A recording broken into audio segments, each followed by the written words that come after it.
go with the idea that these aren't foundational Black American men or doing something that's not characteristic of foundational Black American men, then why the fuck are FBA men defending it?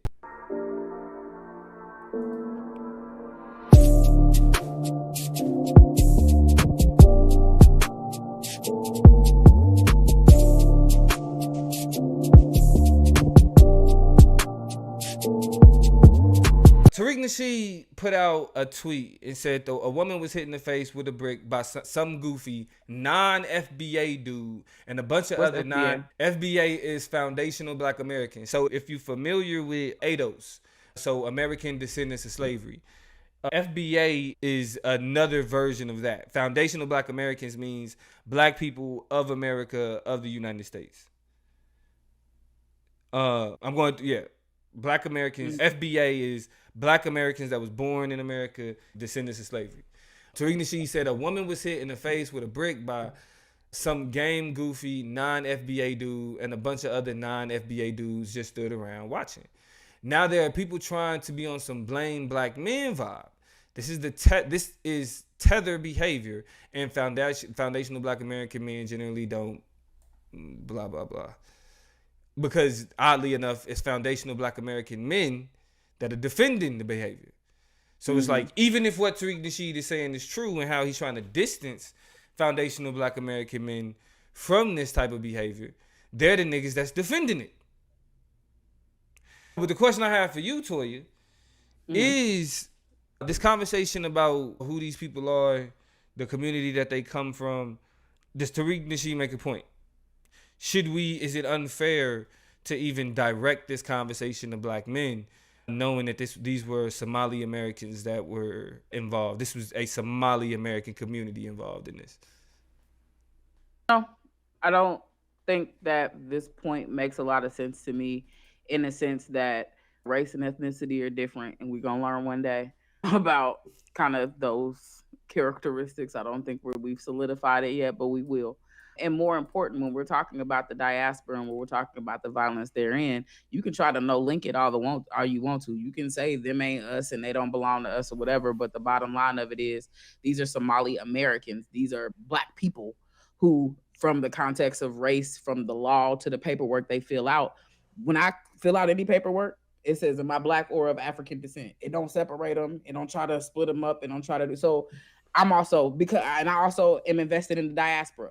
So both my oppressors don't separate who we are, and based on my politics and my beliefs, I don't separate myself from Black people. So I'm not very disinterested in trying to get real particular and link the African American foundational Black man from the Somali Black man when it comes to the fact that a lot of the violence is similar, if not the same. Honey, y'all locked in. This is gang, okay? Yeah. All these separations y'all trying to make just don't make a lot of sense to me. Let's go ahead and talk about the reality of it and not get caught up in that community doing those things, because that suggests that this community don't do the same shit. Not true. Before I respond, I think this video makes your point as it pertains to like who really makes that distinction, right? Because we constantly get into these debates about Blackness when it comes to continental Africans. My wife is Eritrean American, first generation, and niggas have really, like, niggas on the internet then really tried to say that I'm not married to a Black woman because my wife is Eritrean. Can't confirm. You were definitely married to a Black woman. Shout out to my homegirl. It's really not confusing. You know what I'm saying? It's really not confusing. Oh, this is the world that we live in. This is what we experience. So this video here displays what we would consider like the diaspora wars from the perspective of a Somali nigga. So he actually, I guess in a sense, would agree with Tariq Nasheed to say that Somalis aren't Black. Right now, Tariq Nasheed trying to say that Somali niggas is the issue. You feel me? They not necessarily gonna agree. You feel me? But the argument being made here that we're gonna hear from, that we're gonna kinda hear from this young Somali brother, has to do with the question of whether or not they Black, and another continental African is gonna answer that question for him. Let's take a listen. Hold on, let me get Toya right. Let's take a listen. I don't care if I'm the first person to say this, But us Somalis are not black. We don't care. We don't care. There's too much black in Africa to be worried about Somalis claiming not to be black or not. It's none of our goddamn business. We don't give a fuck whether you're black or not. Thank you. We don't care. So, that was, pretty much straight to the point. You feel me? So the young Somali brother was like, we are not black. Not necessarily sure the nationality of the brother that responded, but he was like, we don't give a fuck. Africa black as shit. This, if you, and which I think is that's my response when niggas be trying to distance themselves from their blackness. But in the context of this conversation, Tariq Nasheed attempted to create this distinction between foundational Black Americans and continental Africans, and your argument is similar to the second African brother. Not to coddle and try to persuade or try to assuage niggas' egos to make niggas feel better. I'm gonna keep it a stack. You feel me? Niggas need to be criticized. And anybody that's trying to convince y'all that any criticism is just trying to tear down black men don't give a fuck about black men. And that's keeping it 100. If we spending all of this time really trying to sit back and say, yeah, this is what this is dedicated to, tearing us down, yeah, y'all niggas is the problem. Because even if, let's go with the idea that these aren't foundational Black American men, and that these foundational Black American men are doing something that's not characteristic of foundational Black American men, then why the fuck are FBA men defending it? Why are niggas more willing to say that she deserved it instead of willing to say that, hey, we don't display that type of behavior? Yeah. Why ain't it more niggas? That's what I'm saying. Why ain't niggas being like, hey, that's Somali, that's some Somali shit. Them ain't us. Niggas is saying she fucking deserved it. So even in the context of Tariq Nasheed, they saying that ain't nobody blaming FBA men or the niggas that's jumping out the window to defend the Somali American bullshit, if that's what we saying it is. Because I'm cool with even saying, I think there are cultural differences. I agree. There are cultural differences amongst us that kind of like we have different relationship with women. But if a nigga gonna sit up there and say and blame her, because if it was really about not being FBA men causing this type of violence, why the fuck are FBA men defending it? Simple as that.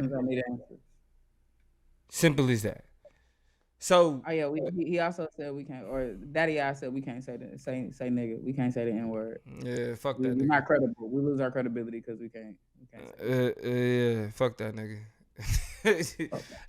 That's really how, that's, you know what I'm saying, that's really how we feel about that one. Hey. But again, I'll be damned. I'm not, listen, all of these, one, I stand by Black feminism, period. Because a lot of, like I said, Black men operate a similar space as white women. So there was an attachment to the white supremacist patriarchy that we find ourselves adhering ourselves to, as opposed to being willing to reject it. The only people that don't benefit from no social structure, no social hierarchy, is Black women. They don't get the patriarchy. They don't get the capitalism. They don't get white feminism. They don't get, you know what I'm saying? We could go down the list. Black men can be junior partners. I don't know if y'all know what junior partners is. Junior partners are the niggas who suffer from oppression but get a little taste, little benefit, little bit of taste. And then they end up actually enforcing the oppression that they themselves also endure just to get a bit of that little bit of taste. You know what I mean? So yeah, I'm not running, but I'm willing to take you niggas head the fuck on. Any nigga out there that want to debate me on this shit, I'll debate you niggas on Black feminism and you will die.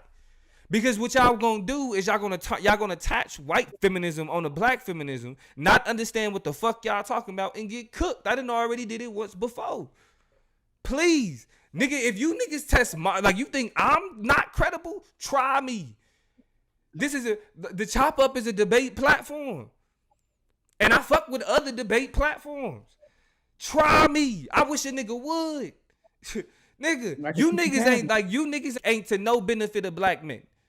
Period. All the niggas that do the most capping for defending the image of the black man, y'all do the work, the most whining. Y'all make us look the weakest.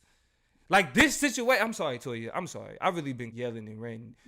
Listen, remember when we said what sucked as a child, but is awesome as an adult, staying out of grown people business? I've been because it's like, it pisses me off because these is black men who we can agree black men deal with a certain type of persecution. But if you were willing to question everything else that white men have handed to you, why are you not questioning how you understand masculinity? Why are you not questioning your relationship to black women? Why are you not questioning your relationship to what it looks like to protect black women? Because I want to transition over to this part. A lot of the conversation has been centered around niggas saying that the reason why black men shouldn't have got involved, and you even pointed out in certain instances of that to you, the reason why black men didn't get involved was because they didn't want to put their lives in danger. For whatever reason. It was a conversation and them niggas not want to put their life in danger. You weak ass, scary ass niggas. I get it. It's in epigenetics has caused us to look at the brutalization of black women and say, damn, if I step up, somebody may kill me. That's a historical reference. But nigga, it's 2023. The criticism of the niggas involved wasn't that they didn't fight the nigga. Yeah. That they didn't try to swing on the nigga. Yeah. The criticism is y'all didn't do nothing. At any stage, before, during, or after. The criticism is y'all didn't do shit. There was no, hey, is she straight? Hey, who the fuck was that? Hey, get that nigga up out of here. It wasn't none of that. And then it was niggas who jumped on the internet and defended it. Like, the doubling down. It's the doubling down for me. And then I found out, so if y'all go check out my video on the Chop Up Show and my video on my TikTok, the Political Plug TikTok, the nigga that I responded to you, that nigga wasn't even there. Oh, wow. The nigga that I responded to, his girlfriend came out and was like, nigga, you don't even live in that state. That's crazy. You wasn't even around that. Do y'all hear? Y'all go check out. I'm not gonna play the video here because I want y'all to go see it on our Instagram, or if you're on TikTok, go to the Political Plug on TikTok. Because the Political Plug on TikTok is like the Chop Up Show on TikTok for the time for the time being. The way we talk it, we just gonna get shut down anyway. We would always get our account taken, so we just pick the very safest clips and just put them over on the plug. Right, but here's the thing though, and again, black men, niggas, shit, team meeting like a motherfucker. Yeah. There are niggas that ain't even involved, but just to have some say so, just to attach themselves to the situation, niggas is making videos justifying what happened like they was there, and niggas ain't even there. Hit dogs is hollering, boy. Come on, man.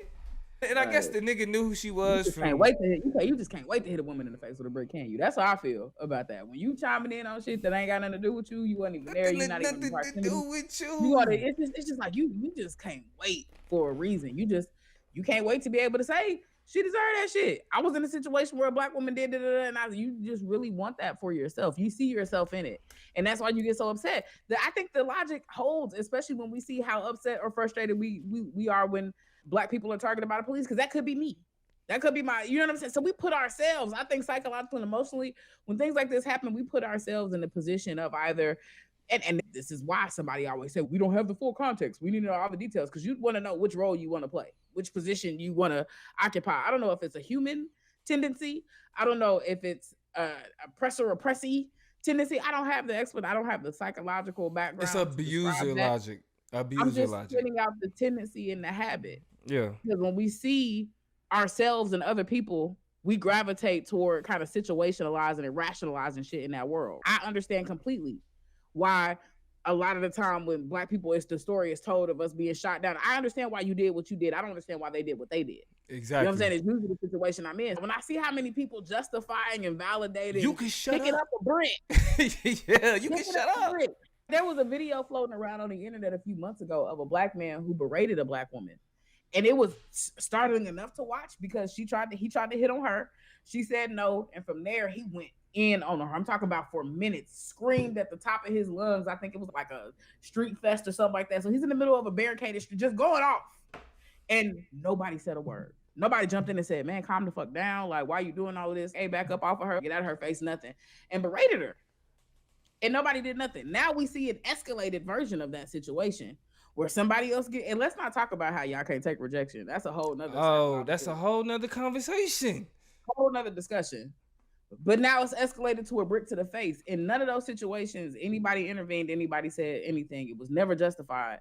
But you saw people that was just like, and either in both scenarios, you saw people trying to justify. And I'm just like, how do you watch this and try to justify or align with any of the behavior there?